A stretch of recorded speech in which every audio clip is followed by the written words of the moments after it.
Okay, direkta mga higala sa lain na usab nga bahin. Ato ipakita kaninyo ang usa ka mga pamaagi mga kaigsunan. Gitawag na tong strike, hold and lock and counter lock.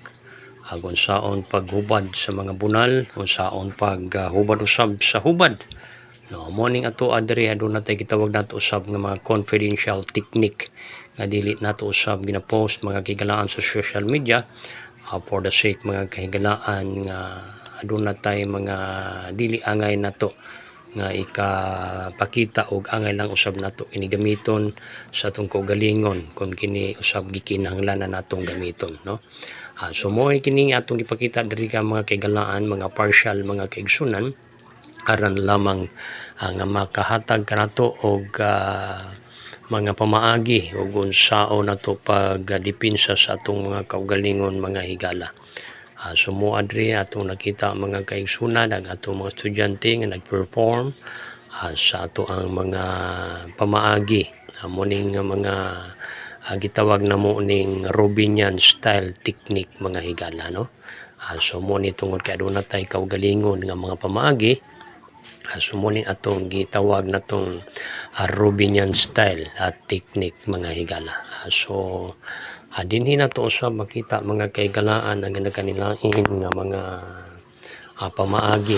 So diri sa amo mga kaigsunan wala kayo na mo gipakita og unsaon among mga harness drill na mo mga higala. Ubay-ubay naman atong nakita sa pag drill sa harness, pagpatuyok-tuyok. Nindot kaayo na mga kaigsunan, no. Pero gining amo dire amo lang gyud ni emphasize sa ang mga combat technique aron kini nga makahatag o magamit nato sa sa tamang panahon or sa saktong higayon mga kaigalaan. Amo ni atong pamaagi nga magamit nato sa atong mga followers, sa atong mga nagtanaw sa atong mga vlog. Tungod niini makakat-on sila mga higala, no. So tanawan ninyo ang atong mga pamaagi sa paghubad, sa pagbunal, sa pag-lock and counter lock mga kaigalaan.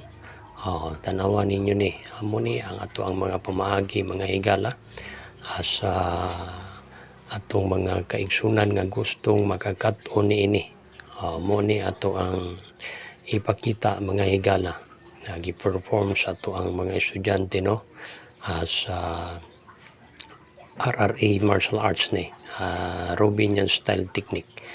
Ang mga combative harness ning amo ang mga gipakita mga kaigsunan. So aduna mo yung mga makita diha sa mga kanilain nga mga grupo sa mga different style mga kaigalaan sa mga nagkanilain usab nga mga martial arts club, mga martial arts school.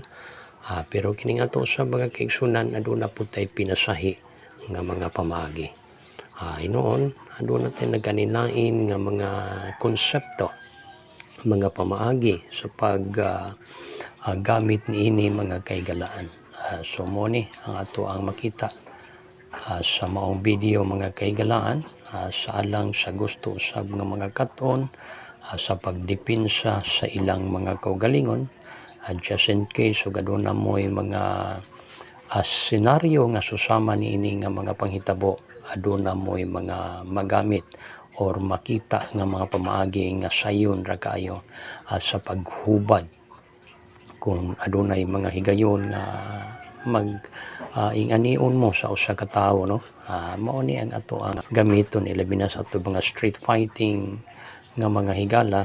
Mo ni dako kayo ni natong magamit sa panahon nga ato nagikinahanglan. Amo ni sa kanunay atong gi-emphasize ang martial arts mga kaigalaan sa kanunay yun nato ning giauhag nga mo appeal sa atong hands-on training aron nga makakat-on ang mga kaigsunan nato. Kay kini ang maong mga pamaagi nato sa akong gikaingon, pamaagi ni alang sa pag-divert sa ato ang mga kaigsunan ilabi na og nagamitan sa drugas. Amo ni ang atong mga pamaagi mga kaigalaan nga dili magpadayon ang inyong mga bisyo kundi muhunong o ma-divert, ma-prevent ang inyong mga bisyo pinagi sa sports ining atong gipahigayon mga kahigalaan nga hands-on training sa RRA, martial arts, self-defense club. Mo ni mga kahigalaan ang RRA mga higala sa kanunay nagawahag sa itong mga kaigsunan o kung kinsa ang gustong makakaton, so open o welcome ang tanan. Amo ning atong objective sa martial arts training mga kaigsunan, sa akong gikaingon, giving a chance to the children to practice the art and sports of karate and learn self-defense. Amo ni ang ato ang mga one of our objectives sa martial arts, no? So gikinahanglan gyud nato ang pag-ensayo usab, pag-ensayo dako kayo kini o kay moan mga kaigalaan kay biblical man ato ang pag-ensayo, magkahatag usab kini kayuhan sa ato ang panglawas kay nga atong lawas nagkinahanglan usab og exercise. Kay katong lawas wa exercise mga kaigalaan, kapoy ang ato ang lawas, no? Wa tay exercise kapoy unya bintaha gyud ta mag-exercise to burn out sa ato ang mga fats. Usa ni siya nga may requirements sa ato ang lawas, gikinahanglan gyud na doon natay gitawag natong exercise or body stretching mga higala. So padayon ta mga higalaan sa pagtanaw sa maong mga video, sa maong mga pamaagi or technique mga kahigalaan aron ang mga gustong makakaton. Mo ni ato mga higala nga gipaningkamutan nga magkakita mo nining mga video kay usa kini nga mga kapamaagi mga kaigalaan nga magkakaton mo sa pagdepensa sa inyong mga kaugalingon